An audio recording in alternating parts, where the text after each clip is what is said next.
बहुत पुरानी बात है। एक जंगल में एक गुरुकुल था जिसमें बहुत सारे बच्चे पढ़ने आते। एक बात की बात है, गुरुजी सभी विद्यार्थियों को पढ़ा रहे थे, मगर एक विद्यार्थी ऐसा था जिसे बार-बार समझाने पर भी समझ में नहीं आ रहा था। गुरुजी को बहुत तेज गुस्सा आया और उन्होंने से कहा, जरा अपनी हथेली तो दिखाओ बेटा। विद्यार्थी ने हथेली गुरुजी के आगे कर दी।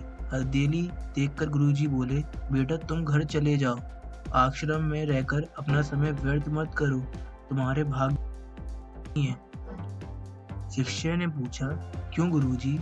गुरुजी ने कहा, तुम्हारे हाथ में विद्या की रेखा नहीं है। गुरुजी ने एक होशियार विद्यार्थी की हथेली उसे दिखाते हुए कहा, ये देखो, ये विद्या की रेखा, यह तुम्हारे हाथ में नहीं है, इसलिए तुम समय नष्ट ना करो और घर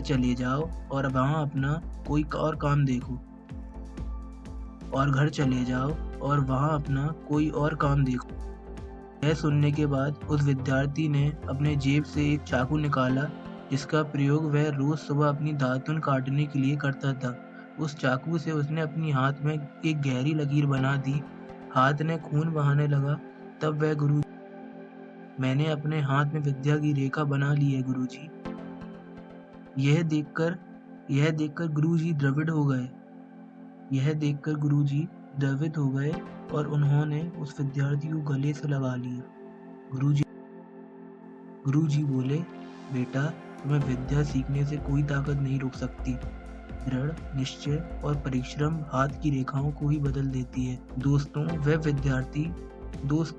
वह विद्यार्थी आगे चलकर महर्षि पाणिनि सिद्ध हुए, जिसने विश्व प्रसिद्ध व्याकरण अष्टाध्यायी की रचना की है।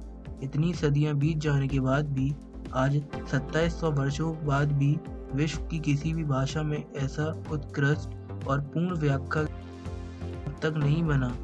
तो दोस्तों, इस कहानी की शिक्षा ये है कि लोग चाहे जो भी बोलें, हम हर एक को गलत साबित करते हुए अपनी लगन और कठिन परिश्रम के दम पर जो कुछ हासिल कर सकते हैं। तो दोस्तों, यहाँ तक वीडियो पसंद आ गई है तो वीडियो को जल्दी से लाइक कर दीजिए, सब्सक्राइब कर दीजिए, साथ ही साथ नोटिफिकेशन बेल को भी दबा दीजिएगा।